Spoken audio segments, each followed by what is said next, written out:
What's up, guys? Ben here, bringing you another video today. As promised, I tweeted out yesterday for some questions, so we're going to do sort of our monthly Q&A video. I got like 17 to 18 questions. Let's dive in and get you the answers on those. Our first question is from Hunter. Who do you think joins Optic next year? The team undergoes a two-person change. So I think Ant, aka Shotzi, is probably who is sticking around in that situation. And if we're making a two-person change, that means either like Dashy or Illy staying. So it becomes a little bit funky, but I think sort of the easiest answer, like in an ideal vacuum today, if I had to make the decision, the prediction today, I think you're thinking about Pred coming in and running a sub alongside Shotzi. And then whoever your AR is, well, they can just play main because you'd be getting Sib, aka Dante, run your flex. I think that makes the most sense for roles for the team. Obviously, that's option A.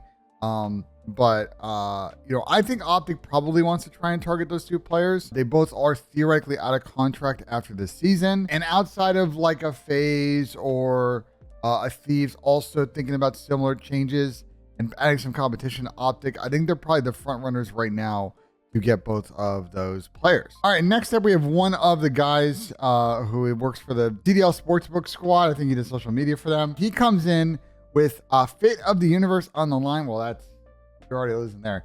Are you kicking a 30-yard field goal or making a 20-foot putt? Well, considering I've never tried a 30-yard field goal and I assume I can't make one, I think a 20-foot putt is what we're gonna have to do here, but I'm not super confident in either. All right, next up, we have my guy, Jack, coming in with the question. If you could build a flank studio set for all the shows, which everyone could attend, where would be the location of the studio? I think we'd probably do either LA or probably like Dallas would be that. I'd love to do it in New York, but like Tommy doesn't live in New York, so that's super inconvenient. I think Dallas is like an easy flight if Tom needed to go there and do shows, but obviously LA would be ideal.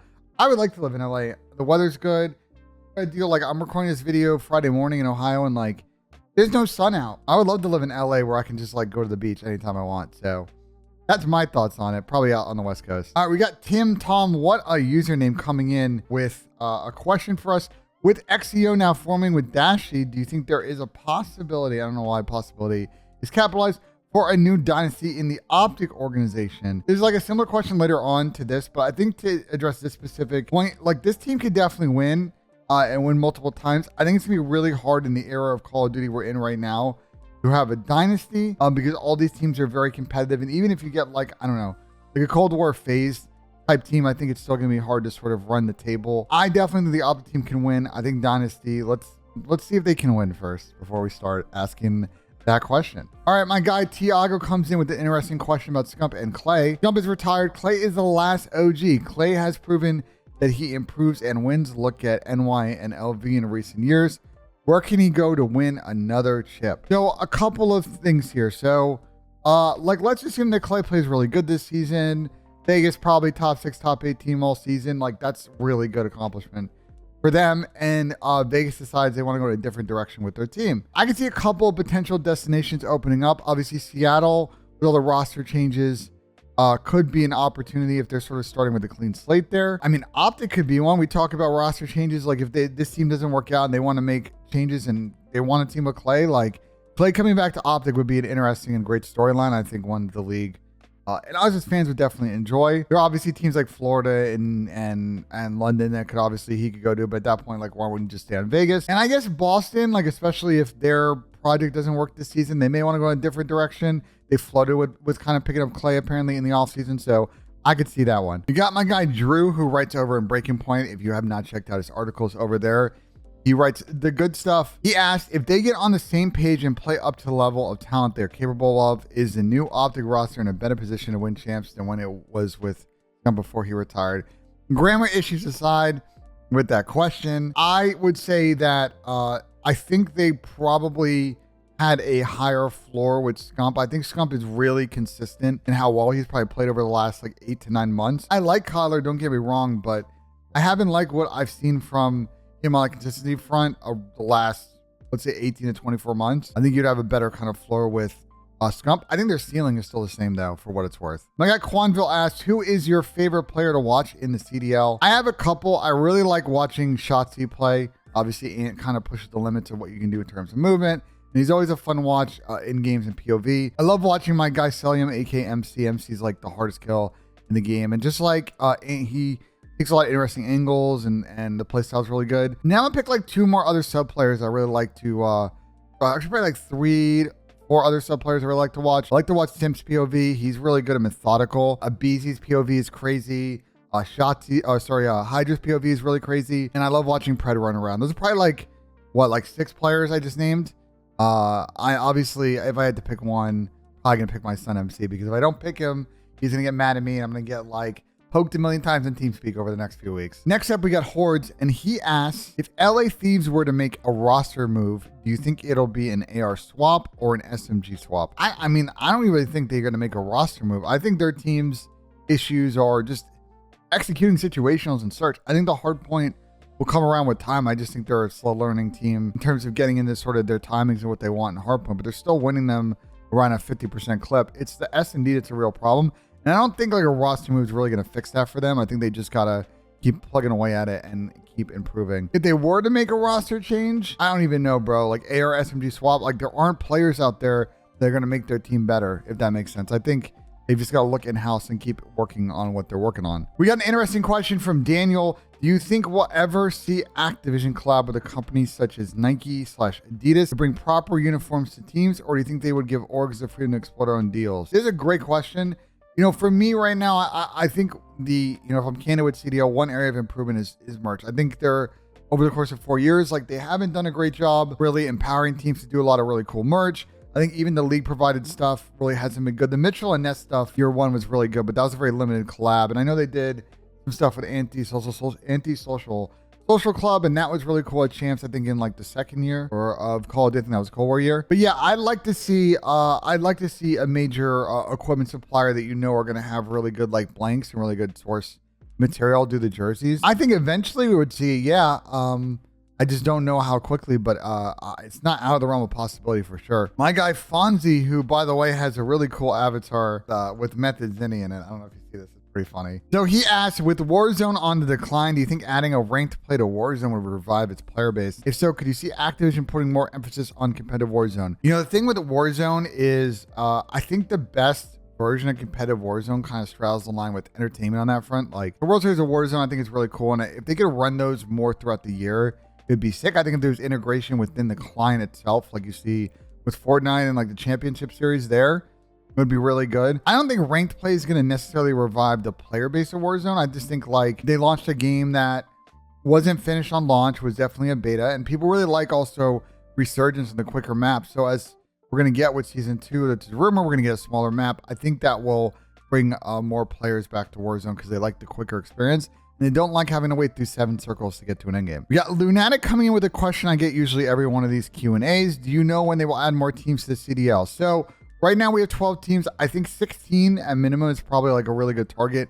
It helps with a lot of formats and just sort of general comp op stuff. And it's also a nice number. But unfortunately, like economic conditions, both in the tech world, in the gaming world, the esports world, and just the world in general aren't great right now. And I don't really see, at least in the next year or so, like either an endemic or non-endemic franchise or team coming in and spending sort of the upstart capital to get a team in the CDL. I think this is probably more of a conversation as we get towards like 2025, 2026 post Microsoft merger. The economic state of things, I don't think are really going to incentivize more teams coming into the league, at least in the next year or so. We got Nicholas coming in with a fun question. Will the flank host more tournaments in the, I think he meant to say off season, not office season, potentially on older CODs as well?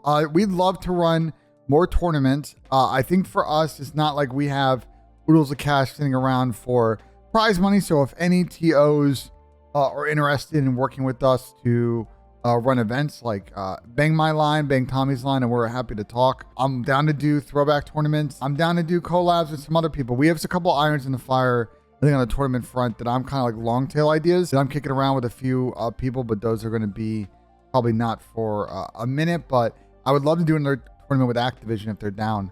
We had a really good time with the Flank Invitational. I'm sure we would love to run it back. Elvadas asks, what are your 2 cents on a possible Vaznev ban, and what sub will come in its place to dominate? Well, I don't think the Vaz is getting banned. Like, I definitely agree that, like, you know, you get some crazy kills with the Vaz, just like you get some crazy kills with the Scar, but I don't think it's like super busted. I think like The problem is we're getting to the point, it's like the TTK is so high in the game that every weapon's going to have like crazy kills. So I don't even want to entertain like the like what would happen portion of it, because I haven't heard anything about a Vaznev ban. There's been no real like substantive discussion on getting that gun out of here. And so speculating on what would happen after that, I think is kind of fruitless, to be honest. The COD casuals ask, where do you see more growth for the CDL? Getting more casual players or getting competitive players in general into the scene?